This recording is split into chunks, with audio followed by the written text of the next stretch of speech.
Hi hello இந்த வீடியோவில் நம்ம என்ன பார்க்க போகிறோன்னு பார்த்தீங்கன்னா பிஏ இங்கிலீஷில் அண்ணாமலை யூனிவர்சிட்டி சப்ஜெக்ட்ஸ் பார்த்தீங்கன்னா ஃபஸ்ட் இயரில் வந்து இங்கிலீஷ் த்ரூ லிட்ரேச்சர் அப்படின்னு ஒரு சப்ஜெக்ட் இருக்குது.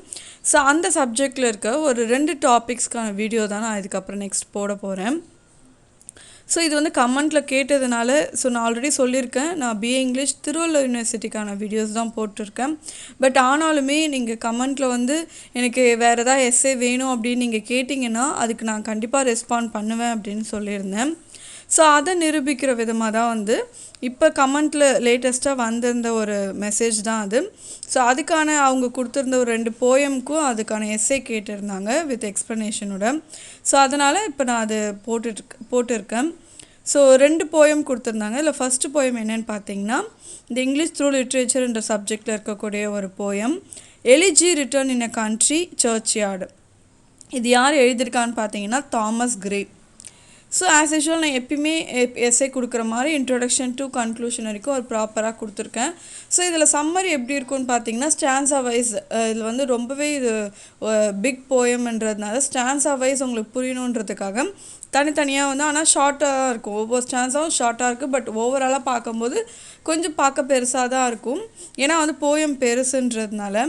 ஸோ உங்களுக்கு நீங்கள் என்ன கான்செப்ட் என்ன கண்டென்ட் இருக்குன்றதை புரிஞ்சுக்கிட்டீங்க அப்படின்னா உங்களுக்கு படிக்க ரொம்பவே ஈஸியாக இருக்கும். ஓகே, நம்ம இப்போ இன்ட்ரொடக்ஷன் பார்ப்போம். தாமஸ் கிரேயோட introduction.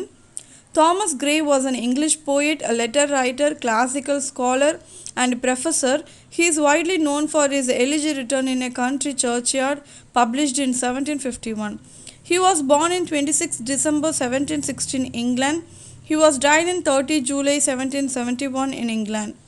His works are Ode on the Spring 1742, Ode on the Death of Favorite Cat Drowned in a Tub of Goldfishes 1747, on the death of Richard West 1742 and more. Okay, Thomas grey அப்படின்றவர் வந்து ஒரு English poet. ஓகேவா, English போயட்டாக இருந்திருக்காரு, letter ரைட்டராக இருந்திருக்காரு, and ஸ்காலராகவும் இருந்திருக்காரு, and ப்ரொஃபஸராகவும் work பண்ணியிருக்காரு Cambridge யூனிவர்சிட்டியில். Okay, இந்த எல்லாமே வந்து அவருடைய ஆக்குபேஷன்ஸு. ஸோ இவர் வந்து வைட்லி இந்த ஒரு ஒர்க்னா தாமஸ் கிரே நல்லா தெரியும் அப்படின்னா இப்போ நமக்கு கொடுத்துருக்க இந்த போயம் தான் எலிஜி ரிட்டன் இன் அ கண்ட்ரி சர்ச்யார்ட். இந்த ஒர்க்கு வந்து ரொம்ப ஃபேமஸான ஒர்க்கு. ஸோ இந்த ஒர்க் அப்படின்னாலே இவரை வந்து இதுதான் வந்து அவர் ரொம்ப ஃபேமுக்கு வந்து கொண்டு வந்துச்சு. ஸோ இதை எப்போ வந்து பப்ளிஷ் பண்ணியிருக்காங்கன்னு பார்த்தீங்கன்னா 1751 பப்ளிஷ் பண்ணியிருக்காங்க. ஓகே, எப்போ பிறந்திருக்காருன்னு பாருங்கள். 26 டிசம்பர் 1716 இங்கிலாண்டில் பிறந்திருக்கார். பர்டிகுலராக பிளேஸ்லாம் கூடமே விக்கிபீடியாவில் கொடுத்துருப்பாங்க. பட் நிறைய நீங்கள் படிக்கும்போது இதெல்லாம் வந்து மைன்யூட்டாக கொடுத்துட்டு இருந்தால் கன்ஃபியூஸாக இருக்குன்னு தான் சொல்லி நான் நார்மலாக கொடுத்துருக்கேன். பட் இஃப் யூ வாண்ட் நீங்கள் வந்து எப்போ எடுத்துக்கலாம். ஹி வாஸ் டைட் இன் பார்த்தீங்கன்னா 30 ஜூலை 1771 இங்கிலாண்டில் இறந்துருக்காரு. இவர் நிறைய ஒர்க்ஸ் எழுதியிருக்காரு. இவர் மோஸ்ட் ஆஃப் ஹிஸ் ஒர்க்ஸ் எப்படி இருக்குன்னா எல்லாமே ஒரு டெத்தை நினச்சி ஒரு லேமன் பண்ணுவேன். நிறைய பேர் அவரோட க்ளோஸ் ஃப்ரெண்ட்ஸாக இருக்கட்டும், நிறைய பேர் இறந்துருப்பாங்க இல்லையா, அதை லேமன் பண்ணுற மாதிரி ஒரு எலிஜியாக தான் அவரோட எல்லா ஒர்க்குமே இருக்கும். எலிஜினாலே ஒருத்தர் இறந்துட்டு அதை நினச்சி லேமன் பண்ணி நம்ம ஒரு சாங்காக பாடுறது தான் வந்து எலிஜின்னு சொல்லுவாங்க. ஸோ இவர் எழுதியிருக்க மோஸ்ட் ஆஃப் த ஒர்க் வந்து எல்லாமே டெத்தை ஒரு தீமாக வச்சு தான் வந்து ரைட் பண்ணியிருக்காரு. ஸோ எல்லாமே வந்து இப்படி நம்ம டெத் அப்படின்னு இவர் ஒர்க்கு எல்லாத்துலேயுமே இருக்கும்போது இது மூலமாகவும் தெரிஞ்சுக்கலாம். இஸ் ஆல்வேஸ் இன் இஸ் என்ன சொல்கிறது, ஒரு ஆப்டிமிஸ்டிக்காக இல்லாமல் எப்பயுமே வந்து ஒரு நெகட்டிவ் தாட்ஸோடையும் ஒரு அவருக்குள்ளே நிறைய சஃபரிங் சேட்னஸ் இருக்குன்றது இது மூலியமாகவே நம்ம தெரிஞ்சுக்கலாம். அவங்க எழுதுகிற விஷயங்கள், அவங்க பண்ணுற விஷயங்களே அவங்க யாருன்றதை நமக்கு வந்து அப்படியே பிரதிபலிக்கும். ஸோ அப்படி தான் நம்ம இவரோட ஒர்க்ஸை வச்சு இவர் எப்படிப்பட்டவர், இவரோட மனநிலை எப்படி இருக்குன்றதை நம்ம ஈஸியாக தெரிஞ்சுக்கலாம்.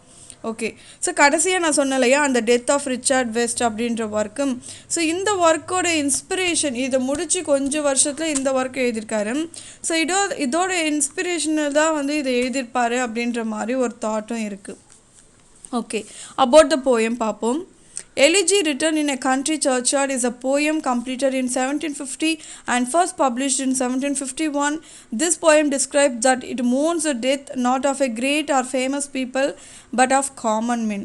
ஓகே, அபவுட் த போயமில் நான் என்ன கொடுத்துருக்கேன்னு பார்த்தீங்கன்னா இந்த போயம் வந்து எப்போ முழுசாக கம்ப்ளீட் பண்ணார் எழுதி அப்படின்னு பார்த்தீங்கன்னா 1750 கம்ப்ளீட் பண்ணியிருக்காரு. அடுத்த வருஷம் அதான் வந்து அதை பப்ளிஷே பண்ணியிருக்காரு. ஸோ இந்த போயம் மெயினாக யாரை பற்றி பேசுது, அதாவது டெத் அப்படின்ற ஒரு விஷயம் நம்ம தெரிஞ்சிச்சு. எல்லாத்துலேயுமே தீம் அப்படி தான், அப்போ இதுலேயும் அப்படி தான் தீம் இருக்கும். அப்படின்னா எப்படிப்பட்டவங்க இறந்ததை பற்றி ஒரு தீம் அப்படின்னு கேட்டிங்கன்னா, ஒரு ரொம்ப ஃபேமஸாக ஒரு ராஜா, பெரிய பெரிய மன்னர்கள் அது மாதிரி வாழ்ந்து இறந்தவங்களாம் கிடையாது. நார்மலாக டே டு டே லைஃப்பில் கஷ்டப்பட்டு உழைச்சி சம்பாதிச்சு, ஸோ அது மட்டுமே அவங்களுடைய இன்கமாக இருந்து வாழ்ந்துட்டு வந்திருக்காங்க இல்லையா. ஒரு நார்மல் காமன் மேன், எந்த ஒரு லக்ஸரியஸான விஷயமும் அனுபவிக்காமல், ஸோ இப்படி இருக்க ஒரு நார்மல் பர்சன்ஸ் அவங்க இறந்ததை பற்றி தான் வந்து இதில் வந்து டிஸ்கிரைப் பண்ணியிருக்காரு. ஸோ இதோடைய ஃபார்ம், இந்த போயமுடைய ஃபார்ம் எப்படி இருக்குன்னு பார்த்தீங்கன்னா அயாம்பிக் பென்டாமீட்டரில் ரைட் பண்ணியிருக்காரு. ஸோ இந்த போயிட்ரியே என்ன சொல்லியிருக்காங்கன்னா கிரேவ்யார்ட் போயிட்ரி அப்படின்னு சொல்கிறாங்க. ஏன் அப்படின்னா இதோட செட்டிங் எப்படின்னா, சர்ச்சுக்கு பக்கத்துலேயோ இல்லை பின்னாலேயோ கிரேவ்யார்ட்லாம் இருக்கும். அதாவது இறந்தவங்கள புதைச்சி வச்சுருப்பாங்க, கல்லறைகள்லாம் நிறைய வச்சுருப்பாங்க. ஸோ அந்த இடத்துல உட்காந்து அவர் எல்லாமே நமக்கு பேசுகிற மாதிரி சொல்கிற மாதிரி இருக்கிறதுனால இது ஒரு கிரேவ்யார்ட் போயிட்ரின்னு சொல்கிறாங்க. ஸோ இது வந்து ஆக்சுவலாக ஒரு ஸ்டான்ஸாலையும் வந்து 4 லைன்ஸ் இருக்கும். ஸோ டோட்டலாக பார்த்தீங்கன்னா 128 லைன்ஸ் இருக்குது. ஸோ எத்தனை ஸ்டான்ஸாஸ் இருக்குதுன்னு பார்த்தீங்கன்னா 32 ஸ்டான்ஸாஸ் இருக்குது. ரொம்பவே வந்து ஒரு பெரிய போயம்னே சொல்லலாம் இது. ஸோ இதில் ஃபுல்லாகவே வந்து ஹி டிஸ்கிரைப்ஸ் அபவுட் த சர்ச்யார்ட், அதாவது அந்த சுற்றி அந்த இருக்கிற கிரேவ்யார்டை வந்து ஃபுல்லாகவே டிஸ்கிரைப் பண்ணியிருக்காரு. அதுதான் வந்து இந்த போயமோட மெயினான விஷயமே. ஓகே, இப்போ சம்மரி பார்ப்போம். ஸ்டான்ஸா 1 பாருங்க. The church evening bell signals that the day is ending. The mooing cows travel slowly across the grass, and a tired farmer trudges home, leaving the world and I are together in the darkness. So நம்ம வந்து ஒரு இப்போ stanza 1 அப்படின்னா இதுக்கான சம்மரியும் இதுக்கான poem lines ரெண்டுமே வந்து சேர்த்து பார்ப்போம். நான் ரெண்டுமே ரீட் பண்ணி காமிச்சிட்டு உங்களுக்கு நான் எக்ஸ்பிளைன் பண்ணுறேன். ஓகே, இதுக்கான போயம் லைன்ஸ் பாருங்கள். First stanza. The curfew tolls the knell of parting day, the lowing herd winds slowly over the lea, and the ploughman homeward plods his weary way and leaves the world to darkness and to me. Okay, இதில் என்ன first ஸ்டான்ஸால் என்ன சொல்கிறாங்கன்னா, நான் already செட்டிங்லாம் சொல்லிட்டேன். இது narrator நம்மளுடைய Thomas grey எங்கே வந்து இருந்து எல்லாமே நமக்கு சொல்கிறாருன்றது எல்லாமே தெரியும். கிரேவ்யார்டில் இருந்து சொல்கிறாரு தெரியும்.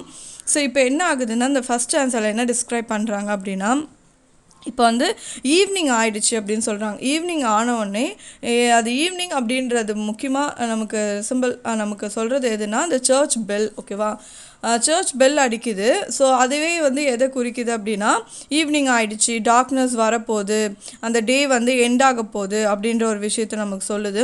ஸோ இப்போ டே எண்ட் ஆகுது அப்படின்னா வேலைக்கு போனவங்க வீட்டுக்கு வருவாங்க. இப்போ இதில் என்ன கொடுத்துருக்காங்கன்னா, இப்போ ஆடு மாடெல்லாம் மேய்ச்சிட்டு ஃபார்மர்ஸ்லாம் வந்து தோட்டம் அந்த கிராஸ் இருக்க இடத்துக்குலாம் போவாங்க இல்லையா. ஸோ அவங்க திரும்பி வருவாங்கள்ல. ஸோ அதை சொல்கிறாங்க. இப்போ ஈவினிங் ஆயிடுச்சுன்றதுனால குரூப் ஆஃப் கவுஸு அதை ஓட்டிகிட்டு போன இந்த ஃபார்மர்ஸு எல்லாருமே வந்து திரும்ப வந்து வராங்க. ஏன்னா வந்து டார்க்னஸ் வருது அப்படின்றது. ஸோ ஆக்சுவலி நான் சொன்ன மாதிரி ஆத்தருடைய என்ன சொல்கிறது, அவர் எப்பயுமே நெகட்டிவ்னஸ், எப்பயுமே சேட்னஸ் இப்படி தான் இருக்கும்னு சொன்னேன். ஸோ இந்த ஹோல் போயமே வந்து எப்படி எழுதியிருக்காருன்னா, ஒரு மெலன்காலிக் எஃபெக்ட், ஒரு எல்லாத்துலேயுமே ஒரு சேட்னஸோட வந்து சேட்னஸ் ஏதோ சொல்கிற மாதிரியே வந்து இது எழுதியிருப்பார் அப்படின்ற மாதிரி தான் சொல்கிறாங்க. நெக்ஸ்ட் பாருங்கள், ஸ்டான்ஸா 2. இப்போ வந்து போயம் லைன்ஸ் ஃபஸ்ட்டு பார்த்துடலாம்.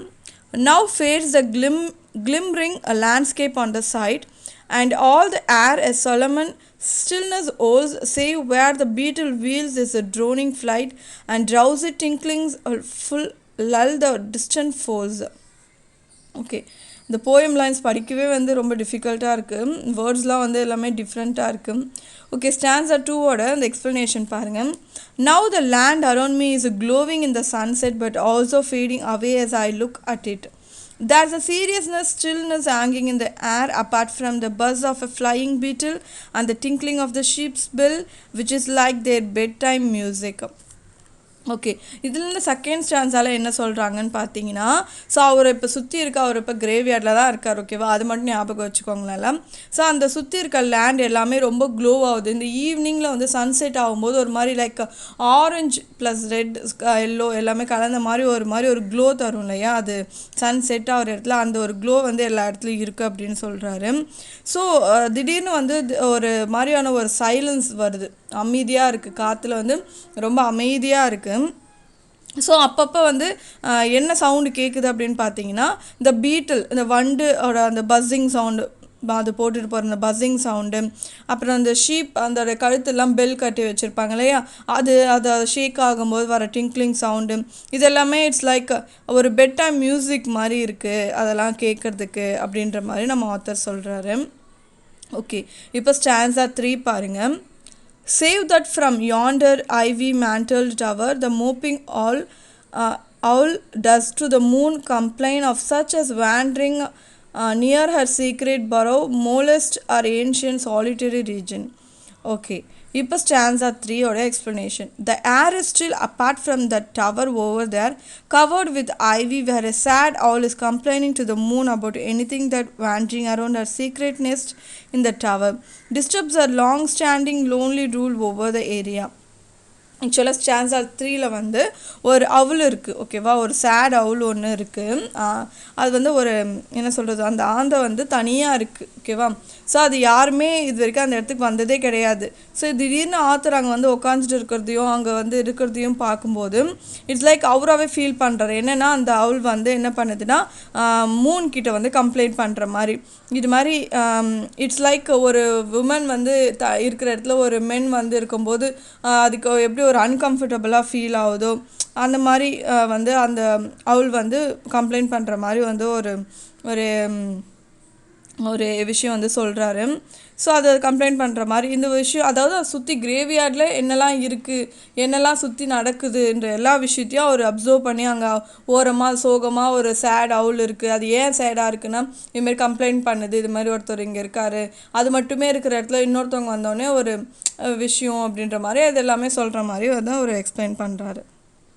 ஓகே, இப்போ ஸ்டான்ஸா 4 பாருங்கள். Beneath those rugged elms that eve trees shade, where heaves the turf in many a mouldering heap, each in a row-cell for ever laid the rude forefathers of the hamlet sleep. Okay, stanza 4 கான explanation. Underneath those burly elm trees and the shade of that eve tree, there are mounds of mouldy dirt, each laying in a narrow room forever the uneducated founders of this tiny village sleep. Okay, so இப்போ வந்து அவர் அந்த கிரேவியார்டில் வந்து like எல்லோரும் எப்படி இருக்காங்க அப்படின்னா, அவர் எந்த இடத்துல இருக்கார் அப்படின்னா எல்லோரும் அங்கே இருக்கிற அந்த கண்ட்ரியில் இருக்க நிறைய காமன் பீப்புள்ஸ் அந்த புவர் பீப்புள்ஸ் எல்லாமே என்ன பண்ணுறாங்கன்னா தூங்குறதுக்கு எங்கே போகிறாங்க அப்படின்னா ஒரு நேரோ செல்ஸ்குள்ளே போகிறாங்க. அதாவது அந்த கிரேவியார்டு தான் சொல்கிறார். அது எப்படி இருக்கும், பார்க்க ரெக்டாங்குலராக நீட்டாக இருக்கும் இல்லையா. ஸோ நேரோவாக நீட்டாக வந்து லைனாக வந்து ஒரு அரேஞ்ச்மெண்ட்டோடு இருக்கும், நீட்டாக லைனாக பக்கத்தில் வந்து அந்த கிரேவியார்டில் இருக்க அந்த கல்லறைகள் எல்லாமே இருக்கும். ஸோ அந்த இடத்துல வந்து எல்லாமே அந்த இடத்துல தான் தூங்குவாங்க. ஸோ அங்கே இருக்கிறவங்களாம் ரொம்ப டைனி வில்லேஜ் ஸ்லீப் அப்படின்னு சொல்கிறாங்க. ஸோ ரொம்ப அன்எஜுகேட்டடாக எதுவுமே வந்து வாழ்க்கையில் எந்த ஒரு சந்தோஷமும் அனுபவிக்காமல் வாழும்போது ரொம்ப ஹார்ட் ஒர்க் பண்ணி கஷ்டப்பட்டவங்க இப்பறமும் எதுவுமே அவங்களால அனுபவிக்க முடியாதுன்ற ஒரு விஷயத்தெலாம் நமக்கு சொல்கிற மாதிரி வராரு. ஸோ இவர் அந்த இடத்துல ஈவ் ட்ரீ கிட்ட வந்து அதோடைய நிழலில் வந்து தான் உட்காந்துட்டு இது எல்லாமே பார்க்குறாரு, நமக்கு சொல்கிறாருன்ற மாதிரி சொல்கிறாங்க. நெக்ஸ்ட் பார்த்தீங்கன்னா ஸ்டான்ஸா 5 பாருங்கள். The breezy call of incense breathing moon, the swallow twittering from the straw-built shed, the cock's shrill clarion or the echoing horn no more shall rouse them from their lowly bed. Okay. In the stanza 5 your explanation. The sound of the scented breezes of morning, the swallow swinging in a shed made of straw, the rooster's sharp cry or the echoes of the hunter's horn, these sounds will no longer wake the dead from their humble resting place. Stanza 5ல என்ன சொல்கிறாங்க அப்படின்னா, so இது மாதிரி இப்போ இவங்க தூங்குறாங்க இல்லையா, அவங்களுக்குன்னு எந்த ஒரு சந்தோஷமும் இதுக்கப்புறம் there is no more life after death. Okay, so இப்படி இருக்கும்போது இவங்களை யாருமே வந்து வேக் பண்ணவே முடியாது. Nothing can wake these people from their sleep அப்படின்னு சொல்கிறாங்க. ஸோ யாராலையுமே அவங்கள எழுப்பவே முடியாது. ஈவன் அங்கே கேட்கக்கூடிய சவுண்டான ப்ரீஸ் சவுண்டு, ஜில்லுன்னு அடிக்கிற காற்று சவுண்டாக இருக்கட்டும், அதோடைய அந்த ஓசையாக இருக்கட்டும், இல்லைனா வந்து இந்த ஸ்வாலோ அது பாடுற சவுண்டாக இருக்கட்டும், இல்லை ரூஸ்டர் கோழி அந்த சேவல் கோழி வந்து கத்துற சவுண்டாக இருக்கட்டும், எதுவுமே அவங்கள வந்து எதுவுமே டிஸ்டர்ப் பண்ண போகிறதில்ல. எதுவுமே அவங்கள வந்து அந்த தூக்கத்துலேருந்தோ அவங்க டெட்லேருந்தோ அவங்கள திரும்ப உயிர் கொடுத்து கொண்டு வர போகிறது கிடையாது. நத்திங் கேன் வேக் ஃப்ரம் அந்த இறந்து போனதுலேருந்து அவங்க எதுவுமே வந்து கொண்டு வராது. ஸோ அது மட்டும் இல்லாமல் ரொம்பவே ஃபீல் பண்ணுறாரு. இவங்க வந்து ஈவன் இருக்கும்போது நான் சொன்னேன் இல்லையா, இவங்கெல்லாம் வந்து காமன் மேன், இங்கே இறந்து இவர் பார்க்குற எல்லாருமே வந்து ரொம்ப காமன் மேன், எதுவுமே ஒரு ஃபார்மர்ஸாக இருந்து இறந்தவங்க, அவங்களுக்குன்னு எந்த ஒரு சந்தோஷமும் அவங்க வாழும்போது கிடச்சிருக்காரு. ஸோ இப்போ வந்து அவங்க எதுவுமே வந்து நிறைய வேர்ல்ட்லி ப்ளஷர்ஸ் எல்லாமே ரொம்ப மிஸ் பண்ணுறாங்களே அப்படின்னு சொல்லி இவர் ரொம்பவே ஃபீல் பண்ணி சொல்கிறாரு. நெக்ஸ்ட் பாருங்கள், stanza 6. For them no more the blazing hearth shall burn, or busy housewife ply her evening care. No children learn to lift their sides, return or climb his knees, the envied kiss to share. Okay, stanza 6ல என்ன சொல்கிறாருன்னு பார்த்தீங்கன்னா அதோட explanation பாருங்கள். The fireplace will no longer burn brightly for these dead people, nor will their busy wives work in the evening to take care of them. Their children no longer will run over to celebrate when their father has come home from the work for the evening, or climb on his lap to get to be the first to get a kiss. Okay, இந்த stanza 6ல என்ன சொல்கிறாங்க அப்படின்னா, இப்போ வந்து இந்த ஃபார்மர்ஸ்லாம் உயிரோடு இருந்திருந்தா, ஓகேவா, அவங்க இருந்திருந்தா என்ன பண்ணியிருப்பாங்கன்ற மாதிரி ஒரு எக்ஸ்ப்ளனேஷன் மாதிரி இங்கே கொடுத்துருக்காங்க. ஸோ இப்போ அவங்க வேலைக்கு போயிட்டு வீட்டுக்கு வராங்கன்னு வச்சுக்கோங்க. இப்போ இறந்து போனால் நிறைய பேர் இறந்து போயிட்டாங்க. அதில் அவங்களுடைய காமனான ஒரு விஷயம் ஈவினிங்கில் எப்படி இருக்குன்ற மாதிரி சொல்கிறாங்க. இப்போ வீட்டுக்கு வராங்கன்னு வச்சுக்கோங்க.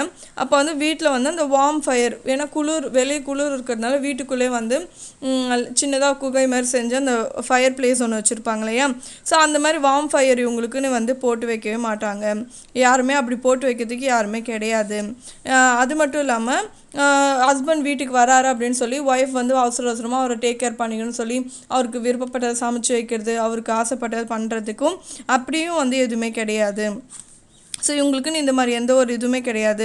ஸோ அது மட்டும் இல்லாமல் உங்கள் குழந்தைங்க வந்து அப்பா எப்போ வருவாங்க அப்படின்னு சொல்லி வெயிட் பண்ணிகிட்டு இருக்கிறது, அப்பா வந்த உடனே வந்து அவருடைய மடி மேலே ஏறி உட்காந்து எனக்கு தான்ப்பா ஃபஸ்ட்டு நீங்கள் கிஸ் தரணும், எனக்கு தான் தரணும்னு சொல்லி அவங்க சில்ட்ரன்ஸ் வந்து ரொம்ப ஆசையாக கேட்குறது. இந்த எந்த ஒரு விஷயமும் எந்த ஒரு ப்ளஷருமே அவங்களுக்கு கிடைக்காது அப்படின்ற ஒரு விஷயத்த வந்து ரொம்பவே வந்து ரொம்ப ஃபீல் பண்ணி வந்து சொல்கிறாரு. இவங்க எந்த ஒரு சந்தோஷமே அனுபவிக்காமல் வந்து இறந்துட்டாங்களே, ஸோ இந்த மாதிரி எந்த ஒரு ப்ளஷருமே அவங்களுக்கு கிடைக்காதே அப்படின்றது மாதிரி யாருமே அவங்கள ரிசீவ் பண்ண மாட்டாங்களே, ஏன்னா இறந்துட்டாங்க, இறந்ததுக்கப்புறம் ஒன்றுமே கிடையாதுன்றது தான் வந்து ட்ரூ. ஸோ அதை வந்து அவங்களுக்கு நமக்கு வந்து அவர் சொல்கிறாரு. ஓகே, ஸ்டான்ஸா 7 பாருங்கள். Oft did the harvest to their sickle yield, their furrow oft the stubborn Glybias broke. How jocund did they drive their team afield, how bowed the woods beneath their sturdy stroke. Okay, stanza 7 or explanation. When they were alive, these people often harvest crops with their farm implements. They often plowed up difficult ground. How cheerfully they drove their farm animals over the field as they plowed. How confidently they chopped down trees, which seems to bow as they fell beneath the strokes of the axe. Okay, so இந்த stanza 7th stanza பொறுத்த வரைக்கும் இதில் என்ன சொல்கிறாங்க அப்படின்னா, so ஒருவேளை அவங்க உயிரோடு இருந்திருந்தா, இப்போ இந்த டைமில் அவங்க உயிரோடு இருந்திருந்தா அவங்க என்ன பண்ணியிருப்பாங்கன்ற மாதிரி ஒரு கற்பனையிலே வந்து அவர் சொல்கிறாரு.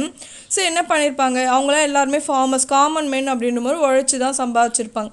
ஸோ எல்லாமே ரொம்ப ஹார்ட் ஒர்க் பண்ணியிருப்பாங்க. அப்போ இப்போ வந்து நிறைய விதைகள்லாம் இது பண்ணி ஹார்வெஸ்ட் பண்ணுறாங்க, நிறைய க்ராப்ஸ்லாம் வந்து ஹார்வெஸ்ட் பண்ணுறாங்க அப்படின்னா அந்த ரொம்ப டிஃபிகல்ட்டாக இருக்கும். லேண்ட்லாம் வந்து இப்போ வந்து டிராக்டர் அப்படின்ற ஒரு வசதி தான் இருக்குது, அப்போல்லாம் எதுவும் கிடையாது. அவங்க வச்சுருக்க அனிமல் அந்த கவு வச்சு தான் வந்து என்ன பண்ணுவாங்க, எல்லாமே ஏர் உழுவது இதெல்லாமே பண்ணுவாங்க. சீட்லாம் போட்டு முளைய வச்சு அதெல்லாம் ஹார்வெஸ்ட் பண்ணி எடுப்பாங்க. ஸோ இதெல்லாமே வந்து அவங்க ரொம்ப கஷ்டத்தோடலாம் செய்யலை, ஹார்ட் ஒர்க் பண்ணாங்க தான். But they are happy with this. அவங்களுக்கு என்ன இருந்துச்சோ அதை வச்சு அவங்க ஹாப்பியாக தான் இருந்தாங்க அப்படின்னு சொல்கிறாங்க. நிறைய ஹார்ட் ஒர்க் பண்ணாங்க, பட் அவங்க ரொம்ப ஹாப்பியாக தான் வாழ்ந்தாங்க அப்படின்றத நமக்கு இந்த 7th ஸ்டான்ஸால சொல்கிறாங்க. ஓகே, இப்போ ஸ்டான்ஸா 8 பாருங்கள். Let not ambition mock their useful toil, their homely joys and destiny obscure, nor grandeur here with a disdainful smile the short and simple annals of the poor. Okay, so இது வந்து 8th ஸ்டான்ஸோட poem lines. இப்போ வந்து explanation பாருங்கள். Don't let ideas about ambition push you to make fun of the useful work these country folk did. Don't make fun of their plain and simple joys, their unknown lives. Don't let feelings of superiority make your smile scornfully at the short and simple biographies of poor people. Okay.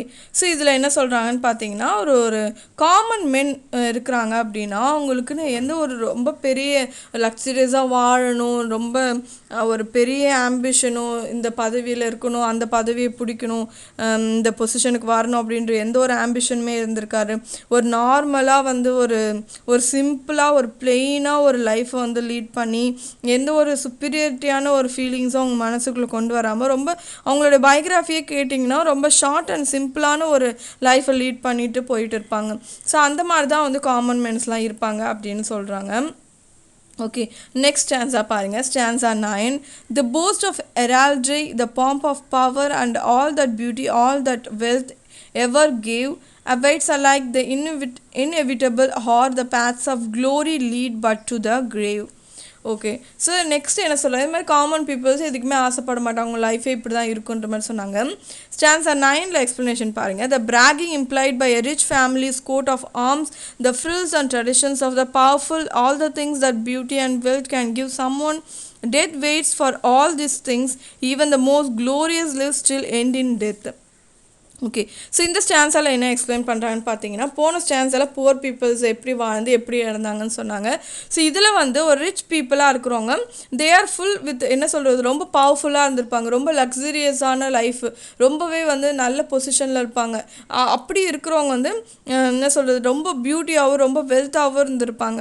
But even நீங்கள் ரொம்ப ஒரு சூப்பரான க்ளோரியஸான லைஃப்பை lead பண்ணியிருந்தாலுமே, இவங்களை விட இவங்க பெட்டராகவே வாழ்ந்துருந்தாலுமே, everyone at the end they can be surely face the deathன்ற ஒரு விஷயம், நீ பணக்காரனாக இருந்தாலும் சரி ஏழையாக இருந்தாலும் சரி, இது வந்து கண்டிப்பாக எல்லாருமே ஒரு கட்டத்தில் லைஃப்பில் ஃபேஸ் பண்ண ஒரு வேண்டிய விஷயந்தான் அப்படின்ற மாதிரி சொல்கிறாரு.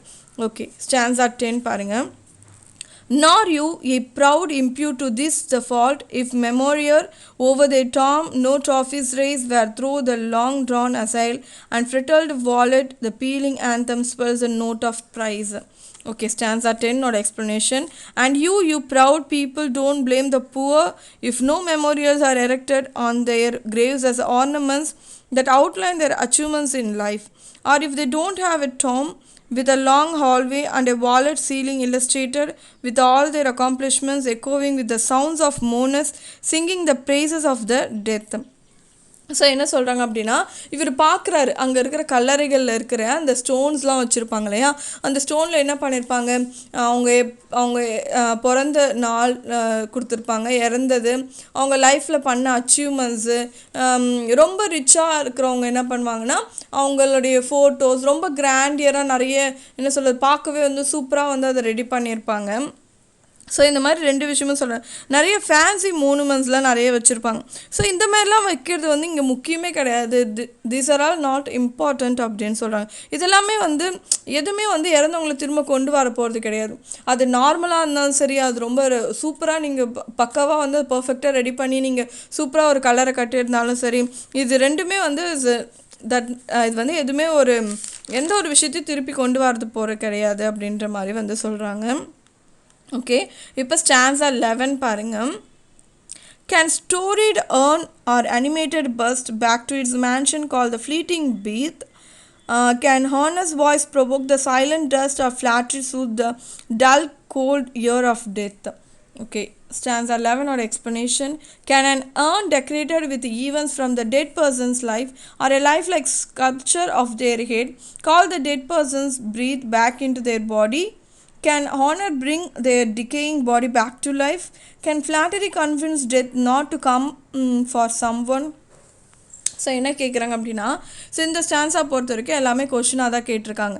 என்னென்னு பார்த்தீங்கன்னா, இந்த அளவுக்கு ரொம்ப டெக்கரேட் பண்ணி அந்த கிரேவ்யார்ட் மேலே ஒரு ஏர்னோ இல்லை ஒரு ஸ்டாச்சுவே வைக்கிறீங்க அப்படின்னா, அது அவங்கள திரும்ப கொண்டு வர போதா? நீங்கள் அந்த மாதிரிலாம் பண்ணால் இறந்தவங்க வந்து திரும்ப வர போகிறாங்களா? அவங்களோட ப்ரீத், அவங்களோட மூச்சு திரும்ப அவங்களுக்கு கிடைக்க போகுதா?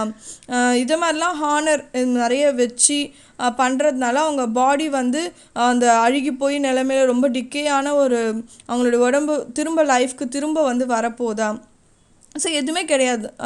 நீங்கள் ஃப்ளாட்ரி பண்ணுறது மூலிமாவும் இந்த மாதிரி அவங்க பண்ண அச்சீவ்மெண்ட்ஸ் நிறைய விஷயங்களை அதில் எழுதி அந்த கிரேவியார்ட் மேலே கல் மேலே செதுக்கி வைக்கிறதுனாலையும் எந்த ஒரு யூஸுமே கிடையாது. எல்லாமே ஃபேக்கு. என்ன சொல்கிறது, எதுவுமே வந்து திரும்ப வரப்போகிறது கிடையாது. எதுக்கு இந்த மாதிரிலாம் பண்ணணுன்ற மாதிரி வந்து ஒரு விஷயத்தை தான் சொல்கிறார் இந்த 2 ஸ்டான்ஸாலையுமே. ஓகே, இப்போ ஸ்டான்ஸா 12 பாருங்கள். Perhaps in this neglected spot is laid some heart once pregnant with celestial fire, hands that the rod of empire might have swayed or waked to ecstasy the living lyre. Okay, stanza 12 order explanation. Maybe in this unkempt patch of ground is buried someone who was once passionately filled with heavenly fire. Maybe someone is buried here who could have ruled an empire or brought music and poetry to new heights. Okay, இந்த ஸ்டான்ஸால் என்ன explain பண்ணுறாரு அப்படின்னா, இப்போ இந்த இறந்து இந்த இருக்காங்க இல்லையா இந்த காமன் மென்ஸ், ஸோ இவங்க எல்லாருக்குள்ளேயுமே வந்து ஒரு பேஷன் ஒன்று இருந்திருக்கும். லைக் ரொம்ப பெரிய ஆசைகள் இல்லைனாலும் அவங்களுக்குள்ளேயும் இதை அச்சீவ் பண்ணணுன்ற ஒரு சின்ன சின்ன விஷயங்கள் இருந்திருக்கும், ஒரு டிசையர் இருந்திருக்கும். ஸோ அப்படி இவங்க என்னெல்லாம் நினச்சிருப்பாங்க அப்படின்ற மாதிரி ஆத்தரே வந்து சொல்கிறார். என்னென்னா, ஒரு எம்பரர் ஆகணும், இல்லைன்னா வந்து மியூசிக்கில் வந்து ஒரு பெரிய ஆளாக ஆகணும், இல்லை போய்ட்ரி அதில் வந்து ஒரு நல்ல ஒரு நியூ அச்சீவ்மெண்ட்ஸ் கொடுக்கணும் அப்படின்னு சொல்லி ஒவ்வொருத்தவங்களுக்குள்ளேயும் ஒரு பேஷன் இருந்திருக்கும். ஸோ ஏன் அவங்களால இதெல்லாம் பண்ண முடியல அப்படின்னா, இது மாதிரி இருந்திருக்கும், இல்லாமல் இருக்காது. ஒவ்வொரு மனுஷனுக்குள்ளேயும் ஒரு தனித்திறமை இருக்குன்றது எல்லாருக்குமே தெரியும். ஸோ ஏன் இவங்கெல்லாம் இதெல்லாம் வந்து அச்சீவ் பண்ணலை அப்படின்னு கேட்டிங்கன்னா, ஸோ இவங்க வந்து செய்கிற வந்து தினக்கூலின்னு சொல்லுவாங்க இல்லையா, ஸோ அவங்க தினமும் சம்பாதிக்கிற காசு வந்து அது அவங்க ஃபுட்டுக்கே வந்து எல்லாமே ஸ்பெண்ட் ஆகிடும். அதை மீறி அவங்களால எதுவுமே யோசிக்கவும் முடியாது. தினமும் ஹார்ட் ஒர்க் பண்ணால் அவங்க லைஃப்பையும் அவங்க லீட் பண்ண முடியும், அவங்களுடைய ஃபேமிலியும் அவங்க பார்த்துக்க முடியும். ஸோ இப்படி இருக்கும்போது அவங்களால வேறு எதையுமே யோசிக்க முடியாமல் போயிடுச்சுன்ற மாதிரி வந்து சொல்கிறாங்க. ஓகே, நெக்ஸ்ட் வந்து ஸ்டான்ஸா 13 பாருங்கள். But knowledge to their eyes are ample page, rich with the spoils of time, did never unroll. Chill Pendry repressed their noble rage and froze the genial current of the soul. 13 explanation. But they could not read or get an education, meaning they were never able to learn about history. Cold poverty held back their inspiration and froze the creative parts of their minds. Okay, இதில் என்ன 13 stanza 13 என்ன சொல்கிறாங்கன்னு பார்த்தீங்கன்னா, so அவங்களுக்கு படிக்கவும் தெரியாது, அது could not read, அவங்களுக்கு படிக்க தெரியாது, எஜுகேஷனும் அவங்களுக்கு கிடைக்கல. ஸோ இதெல்லாம் சொல்கிறதுனால அவங்களுக்கு வந்து சுத்தமாக முட்டாள், அவங்கள ஒன்றுமே முடியாது அப்படின்லாம் கிடையாது. அவங்களால படிக்க முடியல, அவங்களுக்கு எதுவுமே தெரியல அப்படின்னா, அவங்களோட பாவர்ட்டினால அவங்களுக்குள்ளுமே நிறைய டிசைர்ஸ் இருந்தாலுமே அதை அவங்களால பண்ணிக்க முடியல. ஸோ அவங்களுக்குள்ளுமே நிறைய நாலேஜ் இருந்திருக்கு, பட் எதுவுமே வந்து வெளியே தெரியாமலே வந்து அவங்க இறந்தும் போயிட்டாங்கன்ற மாதிரி வந்து சொல்கிறாங்க. Next stanza 14. Full many a gem of purest ray serene, the dark unfathomed caves of ocean bear. Full many a flower is born to blush unseen and waste its sweetness on the desert air. Okay, stanza 14 order explanation.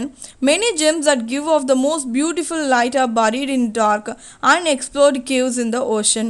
Many flowers bloom unseen by anyone, wasting their beauty and scent on a deserted place. So stanza 14 என்ன சொல்கிறாங்கன்னு கேட்டிங்கன்னா, இப்போ ரொம்ப deepest ஓஷன்லாம் பார்த்தீங்கன்னா அங்கே வந்து ரொம்பவே ரேரான ரொம்ப ப்ரீஷியஸான ஒரு ஜெம்ஸ், நிறைய முத்துக்கள், நிறைய பலவிதமான ரொம்ப அற்புதமான கற்கள், இது எல்லாமே நிறையவே அங்கே கிடைக்கும். ஓகேவா? ஸோ இது எதுவுமே வந்து கிடைச்சாலுமே வந்து இது எதுவுமே யாராலையுமே அனுபவிக்க முடியாமல் போகுது இல்லையா? ஸோ அங்கேயே இருந்து அங்கேயே அது பரீடாகி அங்கேயே புதஞ்சு போயிடுது. அந்த மாதிரி தான் வந்து இவங்களுடைய லைஃப்பும் வந்து நிறைய ஆசைகள் இருந்தாலும் அவங்களுக்குள்ளேயே அதை புதைச்சிக்கிறாங்கன்னு சொல்கிறாங்க. அண்ட் இப்போ ஒரு டெசர்டட் பிளேஸில் வந்து ஒரு ஃப்ளவர் பூக்குது, அந்த ஃப்ளவர் ரொம்பவே வந்து என்ன சொல்கிறது, ரொம்ப பியூட்டிஃபுல்லாக இருக்குது அந்த ஃப்ளவர். அது வந்து பார்க்குறதுக்கோ அந்த பியூட்டியை ரசிக்கிறதுக்கோ அதுலேருந்து வர அந்த ஸ்மெல், அந்த ஸ்மெல்லை வந்து அனுபவிக்கிறதுக்கோ யாருமே கிடையாது. ஸோ அதுவே வந்து ப்ளூம் ஆகி அதுவே வேஸ்ட் ஆகி அது வீணாகவே போயிடுது. ஸோ இந்த மாதிரி தான் வந்து இந்த ரெண்டு விஷயத்தை வச்சு இந்த மாதிரி தான் காமன் பீப்புள்ஸோட லைஃப்பில் எதுவுமே அவங்களால வெளிக்கொண்டு வர முடியாமல் அவங்களுக்குள்ளே இருக்க சாதனைகள், அச்சீவ்மெண்ட்ஸ் எல்லாமே அவங்களுக்குள்ளே புதஞ்சு போயிடுதுன்ற மாதிரி ஒரு சூப்பரான ஒரு எக்ஸாம்பிள் வந்து கொடுத்துருக்காரு. ஓகே, இப்போ ஸ்டான்ஸா 15 பாருங்கள்.